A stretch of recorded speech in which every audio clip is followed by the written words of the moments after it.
Namo tassa bhagavato arahato samma sambuddhassa.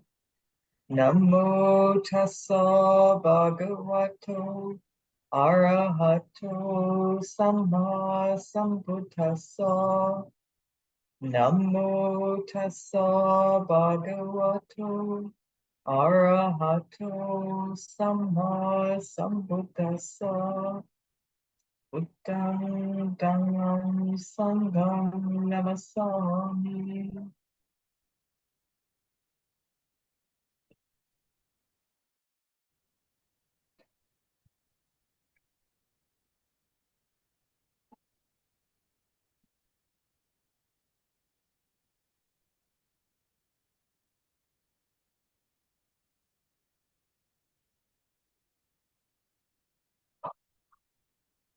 So this evening, I want to shift gears just a little bit, but what I want to speak about really does follow directly from what we've been talking about.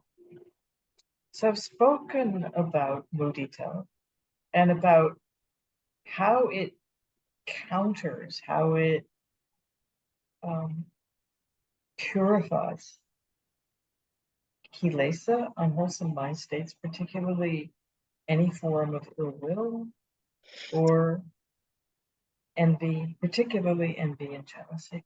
I spoke for quite a long time last night about the roots of these kilesa and how the mudita practice in particular can help get under those roots to help dig them out. So we have these Brahma Vihara practices, mudita being one of them, which far from being simply concentration practices are really powerful purifiers of the heart and mind. No, they are powerful purifiers of the heart and mind. So these Brahma Vihara practices are really powerful purifiers of this heart and mind. And we find a particular kind of refuge in kindness. Using everything in our lives, our relationships, in the furtherance of this purification. And as a relational practice, it's easy to find many, many ways to use it in our general life, to apply this practice, this mudita practice in our life. And if we emphasize this is actually a really good thing, but we can lose we can lose contact with the power of the purification that comes from intensive practice. So we balance the intensive practice and the daily life practice. They feel as activities very different, but they are fundamentally the same thing. They are means to cultivate what is wholesome. They train the mind to access the wholesome. They develop powerful habits of going in that direction, habits of inclination towards the wholesome. And they purify the heart and mind of those unwholesome habits. The wholesome habits replace the unwholesome ones. So whether we're doing intensive, silent, sitting, walking, or driving a car, cooking our meals, taking care of kids, whatever we're doing, walking the dog, this is a place of practice. And we have to engage in this practice actively. We have to engage in this training. We engage in this purification. So I know most of you have heard this verse from the Dhammapada so many times from me, but I'll repeat it anyway. Cultivate the wholesome, refrain from the unwholesome, purify the mind. This is the teaching of all the Buddhas. This is verse 182 of the Dhammapada, and I think it it expresses the totality of the practice in just a few words. It's really quite remarkable. This action that we engage in our formal practice, in our daily life practice, of cultivation and restraint, of inclination towards the wholesome again and again and again, is oddly, but essentially right effort. And there's just a beautiful coherence of the teachings of the Buddha. Because there's this verse in the Dhammapada, 182, where he says, well, we cultivate the wholesome, we refrain from the unwholesome, and this is the entirety of teaching. And we hold that as right effort, and then we look and we read the suttas, and we look at the suttas, and we find right effort is mentioned more than any of the other path factors. So this just emphasizes and reaffirms the importance of that verse. That engagement, that active engagement in this process is right effort is actually very simple. So cultivating the ones that are latent, maintaining the ones that have already arisen. And with regard to unwholesome mind states, likewise, there is this twofold. And so with regard to unwholesome mind states, we refrain or restrain them, and then we abandon them. So we refrain from feeding them if they are latent, and we just let them be there. If they have already arisen, we abandon them. We don't follow them. And it's very easy to see how doing any of the Brahmavihara practices does this, because the path is so simple. Inclining again and again and again and again with that phrase, and you know how to do the practice, to, in this case, mudita. And as I spoke about last night, thereby unplugging our energy from dosa, from envy, from jealousy, and through the repeated inclination to the good fortune of others, also unplugging from those deeper currents of ditthi, mana, tanha. Right effort is so much more about how we use our energy, to what end. And it is about how much energy we are using. And we tend to get very tied up in questions about, oh, how much energy should I use? You know, and if we meet difficulty, our reflex is to try harder. But really, when we meet difficulty, the question is less about how much energy to use than, oh, okay, where am I putting my energy? What am I doing with my energy? What am I feeding? And what am I starving? Sometimes this is very easy to discern when we're going in the wrong direction and when we're feeding the unwholesome. And it's fairly easy to stop that because we see it and we go, oh, whoa, I don't want to go there. But right effort gets much more subtle and much more challenging, because feeding the wholesome and refraining from the unwholesome can manifest in the same way.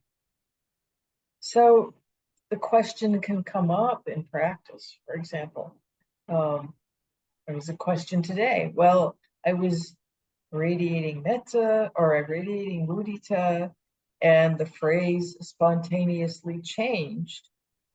And I went back to the phrase I had been using before. Was that the right thing to do? And that's basically a question about right effort. but it's quite subtle. So, for example, the phrase changes spontaneously. We get irritated and concerned about this and really try to force the practice to go back to the phrase we were using before, because that feels correct to us. Maybe we have a mind that has a particular view of the practice and we have to do it right. And so, we force the mind back to this other phrase. And of course, when we do that, we're just cultivating dosa. We're not really cultivating mudita anymore. We're just reactive about the practice, and we're feeding that by following those reactive thoughts.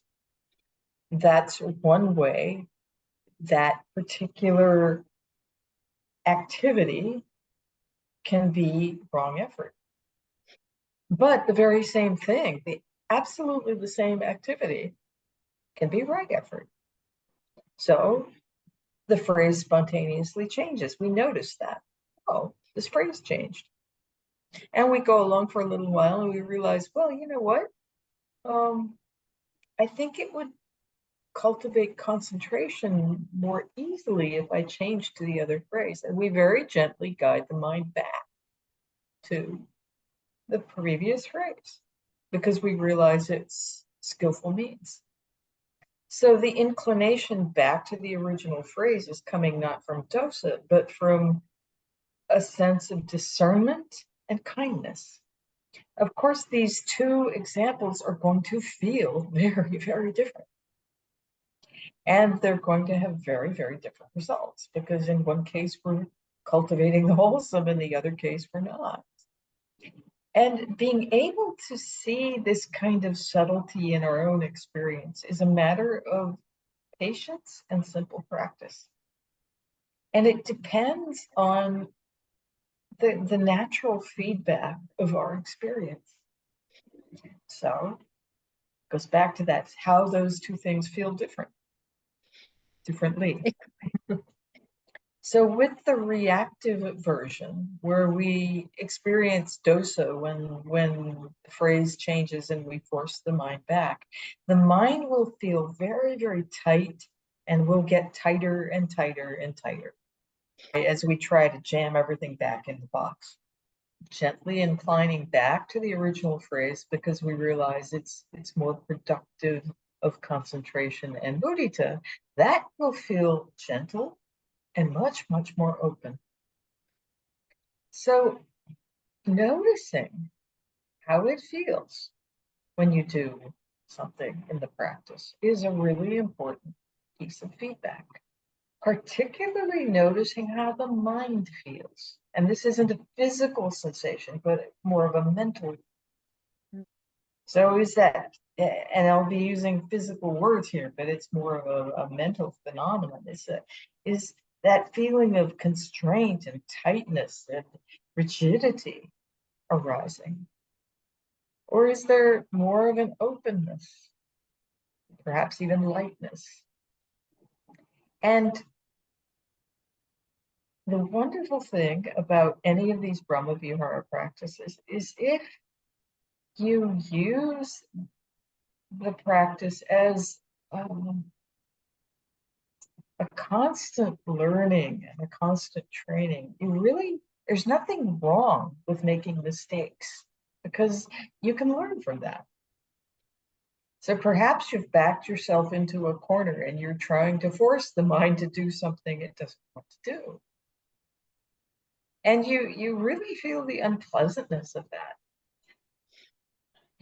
And that's not subtle at all. That sometimes we can get to the place where it's like, oh, get this practice. I just can't. It's very, very tight. The mind can get extremely tight when we try to push the practice in a particular direction. Notice the dukkha of that.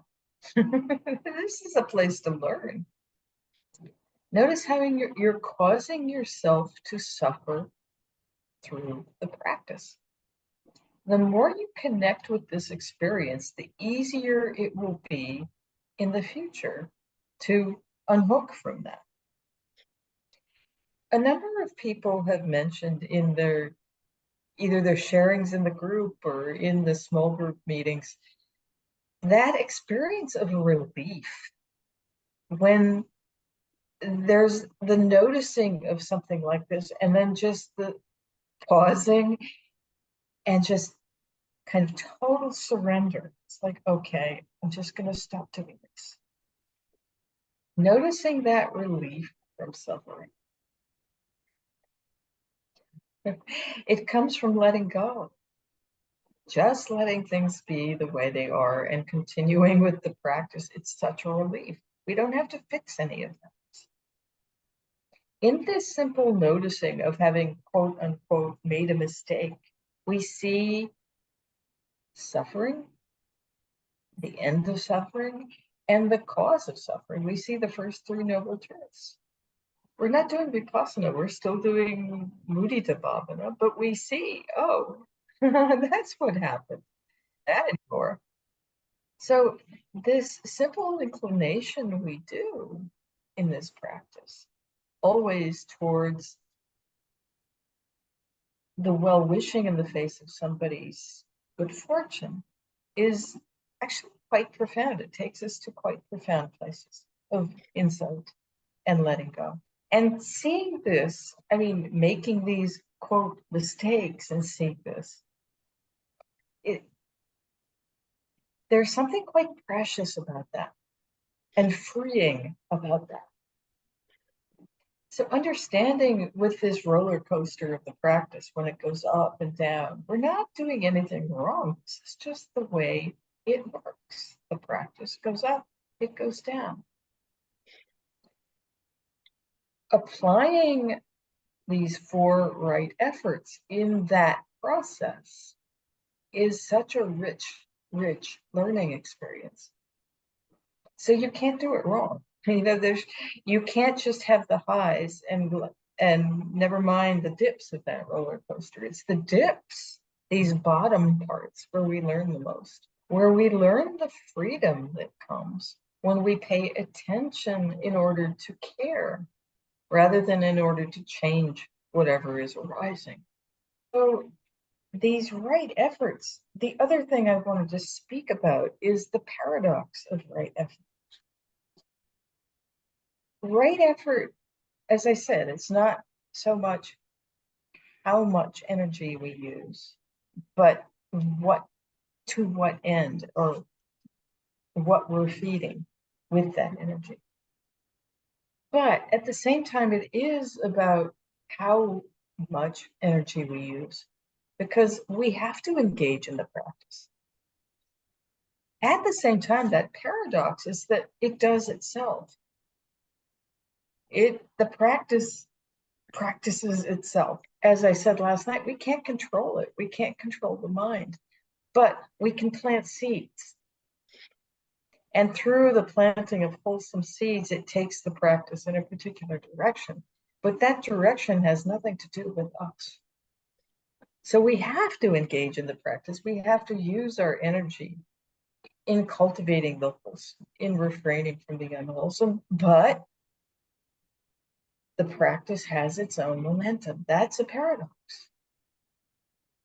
And about how we use our energy, there's also paradox there. Because we have to rest back into riding this roller coaster. We have to be relaxed physically and mentally in the practice in order to access mudita. And and we have to be diligent. And it's this beautiful, these things are both true. And the Buddha taught the middle way in part to address these kinds of paradoxes. Because the middle way threads its way between these two extremes. The middle way allows paradox. It's not either or, it's both and. This is uncomfortable for us. It's hard to figure out with regards to right effort and frankly, anything else in the practice that's paradoxical. We want to land on one thing or the other, but we can't. Questo non è possibile. The intellectual mind wants to land on an answer. A story that says, oh, that's the way it is.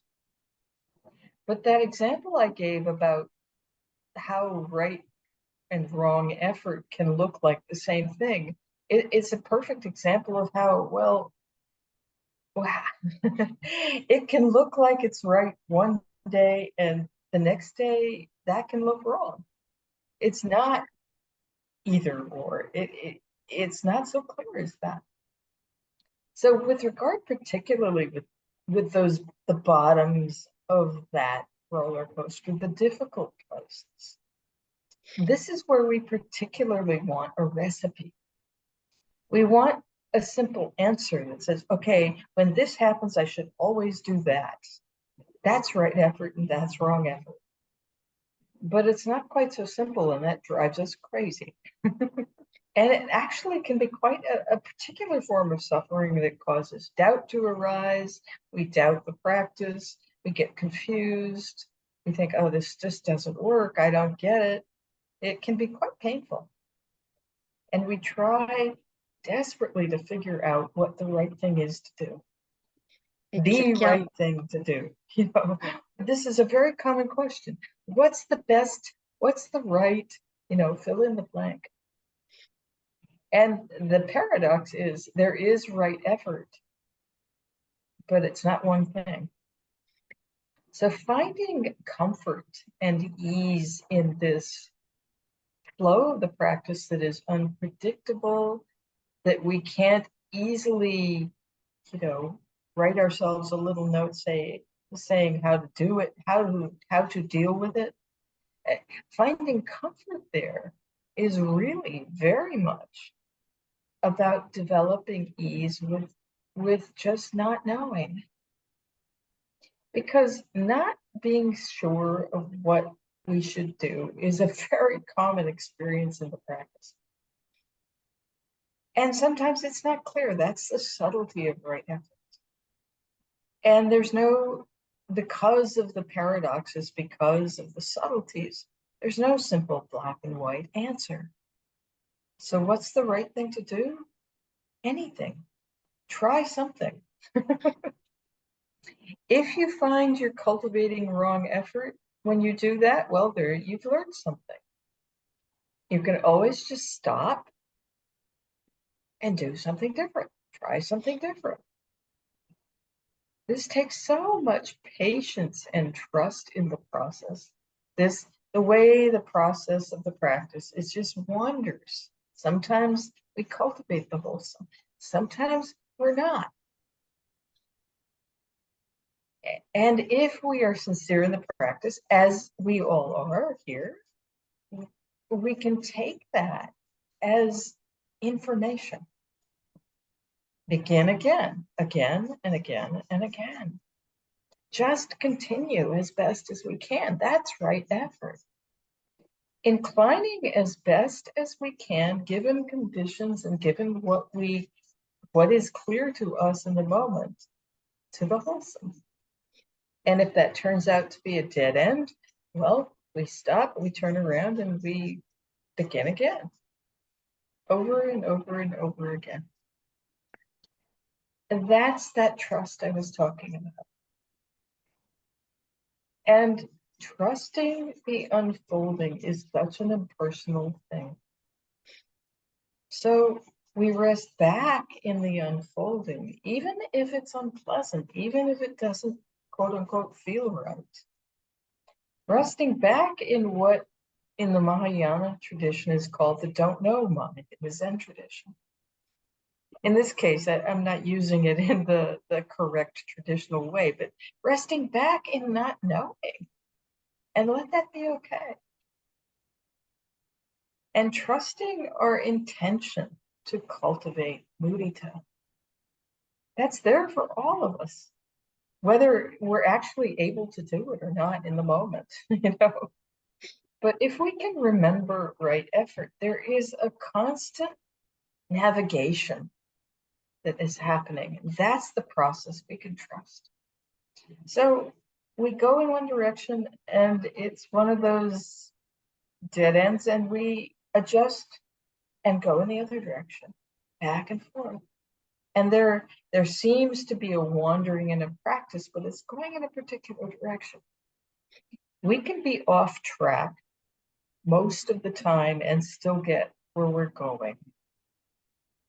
It's that example that I'm sure most of you have heard from me before, but when NASA sent the rocket to the moon, it was off course 98% of the time.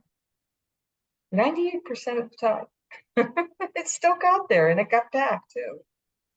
So remembering right effort is what we navigate by.